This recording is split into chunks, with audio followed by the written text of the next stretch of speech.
Ақсайлық кәсіпкерлер аудандық ауруханаға 40 тыныс алу аппаратын сыйлады. Қазіргі еліміз үшін қиын кезеңде белсенділік танытып, елге көмек көрсетуге белсене кіріскен азаматтар аз емес. Ақсай қаласының тұрғындары кәсіпкерлердің бастамасымен 9 миллион теңге көлемінде қаржы жиналып, тыныс алу аппараты сатып алынды. Өкпе қабынуына, коронавирус індетіне шалдыққан науқастарға аса қажетті қондырғылар аудандық аурухананың жұқпалы аурулар бөліміне орнатылды. Бастама аудан тұрғындарының ауруханада тыныс алу аппараты жетпей жатқаны туралы жан айқайынан кейін әлеуметтік желіде арнайы чат ашылып қолға алынды. Тұрғындардың ұсынысынан кейін Ақсайлық кәсіпкер Фирия Галиева істің бастығасында болып арнайы шот ашты. Ұйымдастырып халықтан жылу жинауда. Все жители откликнулись удивительным образом.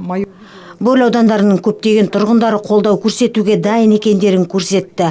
Яғни 900 адам қатысты. Оның ішінде 100-ге жуық адам ашылған есеп шотқа 50 мың теңгеден қаржы аударды.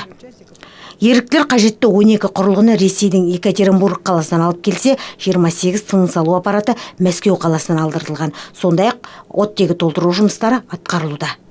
40 кислородного концентрата они уже есть в нашей больнице.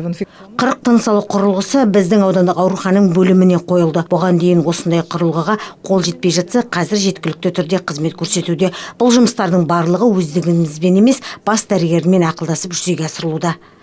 Айта кету керек, бүгінде өкпені жасанды желдету аппараты және дәрі-дәрмек сатып алу үшін халық әлде белсенділік танытып жатқан көрінеді. Қазіргі таңда аудандық ауруханада 100 орын ашылды. Жұқпалы сырқатпен тіркелгендердің саны 1057. Оның ішінде 276 адам дертінен жазылған. Жайнагүл Жеңісқызы, Тимур Төлепбергенов, Азамат Бабақожаев, Қарашығанақ арнасы.